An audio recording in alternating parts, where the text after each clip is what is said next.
necessarily connecting the same to the cases where Mr. Guban and Mr. Taguba were made involved with. So, ang tanong po dito, Commissioner Faeldon, is the system that we practice in general sa Bureau of Custom, and considering that for a certain period of time, kayo po'y umupo bilang head of the agency, I wish to believe that you have the knowledge about the basic system, the fundamentals which are supposed to be followed or perhaps being followed in the Bureau of Custom. Let's start with the import clearance certificate. Ano po ito, Commissioner? At ano pong ahensya ang nag-i-issue nito? We have the Accreditation Management Office. It's popular known as the AMO. This is the office that accredits all importers. You cannot import anything if you have no accreditation, certification from that office. So during my time, we have 12,000 combined importers and brokers. And in 6 months, I delisted 4,000 of these because we have found out that they're lacking of the requirements. Some are found to be erring. So that's the first thing I did as far as trying to control these importers. So that is where the accreditation come from the Accreditation Management Officer. They're the ones who vet those applicants for accreditation so that they can do their importation. Commissioner, can you please state again the name of the office which takes care of the import accreditation process? Accreditation Management Office. Sila po yung nagpo-proseso, nagve-vet ng accreditation ng gusto maging importer. Accredited importers and brokers. Will you confirm that if I have intention to import goods, the first step should be to apply an import accreditation? Yes, Your Honor. Without that accreditation, I cannot import goods into the country. Yes, Your Honor. Okay. You made mention about 12,000 accredited importers, which later on, you deleted the 4,000s because they are remiss with respect to certain requirements. Question po, Commissioner, ano po ba yung requirements natin for purposes of importers accreditation? You have to specify in your application what specific goods you're going to import. You have to show certificate from the bank that you have deposited a specific amount that makes you capable of importing that goods. You have a verified office that can accommodate the transactions of your importation, business permits, and so the usual permits that the government issues when you establish a business, Your Honor. For me to be able to inform this office, Commissioner Faeldon, mayroon po ba kayong pinoprovide na form where I should fill in the goods I intend to import? Yes, Your Honor, we have the packing list that you're supposed to submit to the customs list of those goods that you're supposed to bringing into the country. Commissioner, we're still on the process of importers accreditation.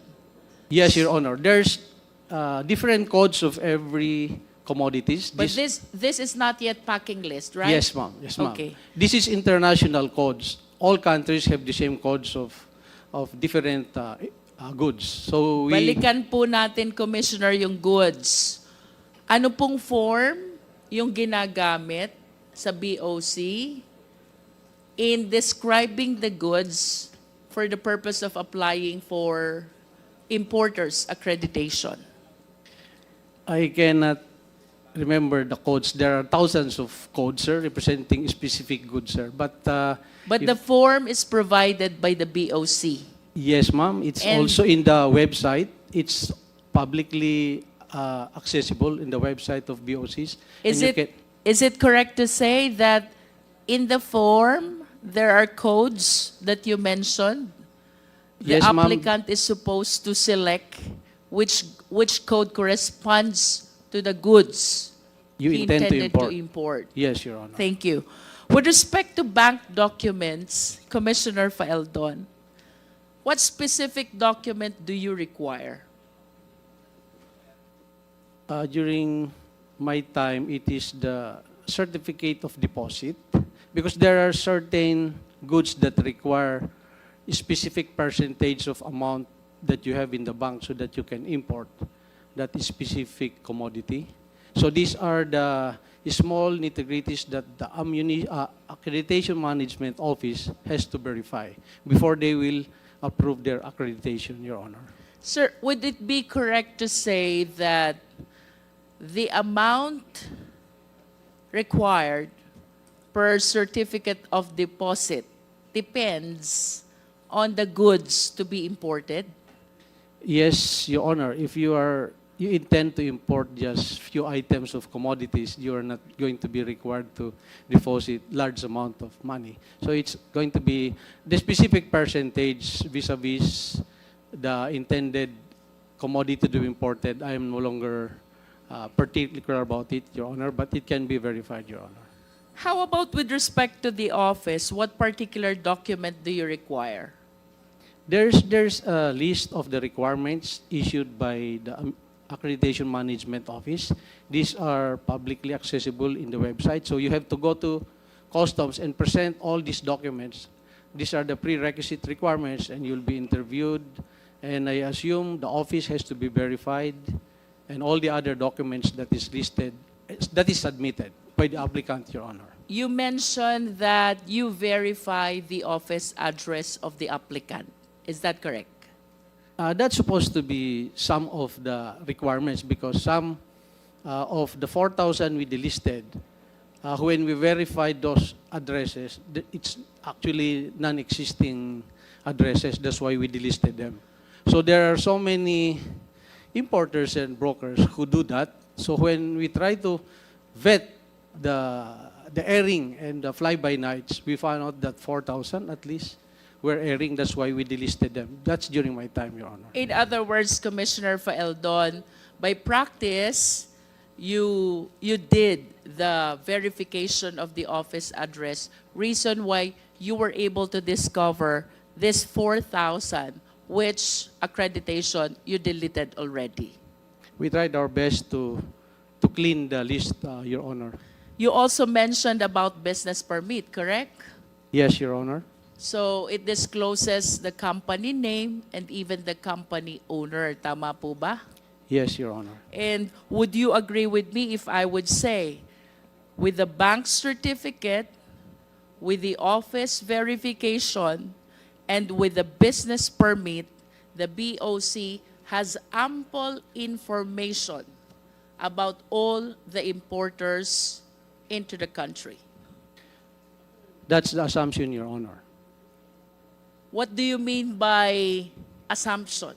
If all those documents are truthful, that's why they have to personally verify. But we're talking about here with respect to the actual practice and system and not with respect to assumption, Commissioner Faeldon. So I suppose that all the information that you're giving before this committee were practiced at least during your time as Commissioner of BOC. Tama po ba?